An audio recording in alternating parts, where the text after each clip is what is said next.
everyone, my name is Josh from J&KGaming and welcome to the channel here, and this is going to be the first of many reviews that are going to be coming into this channel, and I want to start it off with Breaker's Collection. So what is Breaker's Collection? Well, it's a collection composed of two underrated fighting gems known as Breakers and Breaker's Revenge. Both were originally released on the Neo Geo MVS Arcade, which was home to many classic fighting games that was handled by S&K back in the arcade era from the 1990s. The original Breakers was released back in 1996, and its follow-up Breaker's Revenge back in 1998 on the Neo Geo MVS Arcade system. This collection in particular was released by Cubite Interactive on January 13th of 2023 and is available on all modern systems for $20. So this is available not only on Steam, but it's also available on the PlayStation 4, PlayStation 5, Xbox One, Xbox Series X, and guess what? Also the Nintendo Switch. The focus of this collection will be mainly on Breaker's Revenge, as it's the ones that showcase the most because it does have a lot of the main features of modern fighting games when it comes to its online multiplayer, which I'll discuss later in the video. To be quite honest, I only played a little bit of Breaker's Revenge back in my college days in 2015 with a friend that had it on MAME on his laptop, but I never really played it since then. When I heard that Breakers was making a return with this collection, I figured to take a look at it since a lot of classic fighters have been making an appearance on modern systems, such as the Capcom Fighting Collection that came out last year, as well as the King of Fighters 98 and 2002 UM. The visuals of this game have aged well, and this game looks really amazing with its animation. The sound effects and music is also incredible, as what you're hearing is some of the arranged soundtracks from Revenge for this video, which you can access through the gallery mode that the collection offers with official and fan art, which you do see in some of these collections for a lot of these old school games these days. The main features and options of both games have your standard arcade mode, however Revenge does have a training mode that features some stuff that I really wish that modern fighting games have, such as being able to view the hurt and hitboxes, which is great in terms of knowing your spacing and the distance of your attacks when it comes to higher level of play. For the online matchmaking, which is what everyone is curious about, the netcode is actually GGPL rollback, which is great. For anyone that has played Street Fighter 3rd Strike Online Editions, Marvel vs. Capcom Origins, and Darkstalkers Resurrection back on the Xbox 360 and PlayStation 3, will tell you that that's some of the best netcode to experience, including myself. And there's quite a few options in terms of how you want to connect with other players.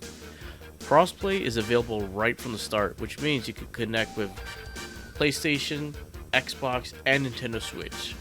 It's an optional feature that can be toggled on and off, but personally I leave it on to expand the matchmaking since this game doesn't have quite the same level of popularity as Street Fighter or King of Fighters, so it did actually took me a while to find some matches online. However, I won't knock the game like that. It's just kind of like the nature of the level of popularity, I would say. However, with the way how everything comes to the way it plays online, it felt great, responsive, didn't have any matches that lagged or disconnected. There's casual, rank, and lobbies online, and all of them have different options that you can use to find what kind of matches that you're looking for. You can set the rank to anyone or the same skill-based level, change different regions, specify it to find the best ping, and something that the Mortal Kombat 11 community have been asking for years, which is Wi-Fi filters, which is crazy considering that Breaker's Collection is a $20 game. And then Mortal Kombat 11, originally released back in the day for maybe about 60 to 100 bucks, depending if you're getting the collector's edition or the special editions of the game, So even though there have been improvements over time, but the fact that Breaker's Collection has this option on launch does kind of blow my mind.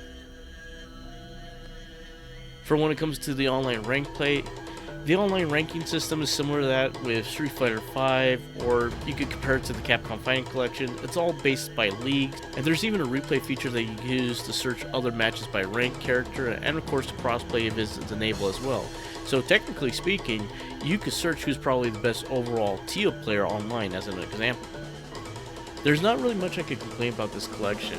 My main gripe would be that the original Breakers should have the same level of treatment as Revenge does when it comes to the online capabilities. There are some issues with the audio when transitioning from warm-up matches to an online match, and that's just about it.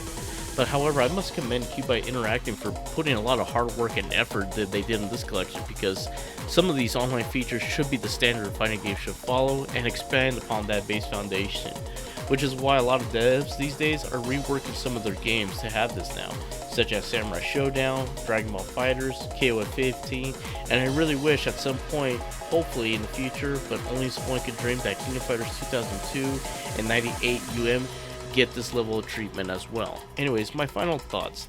This is one hell of a collection, and it's worth having in your library, especially if you are a fighting gaming fan. It's definitely worth giving it a try, and you also have to praise that, that there's quite a lot that when it comes to the online features itself.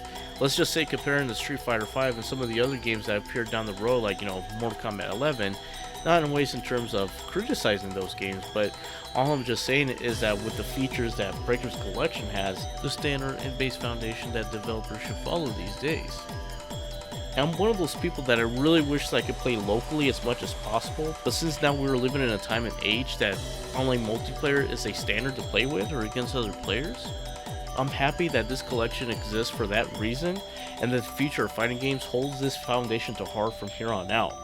If you guys did enjoy this review of Breaker's Collection, be sure to give it a like, leave a comment down below, and tell me what you think of this game. And if you're interested in the channel, be sure to follow and ring that bell. I'll be doing more of these kinds of videos later down the road. My name is Josh of J&KGaming, and have a good one, folks.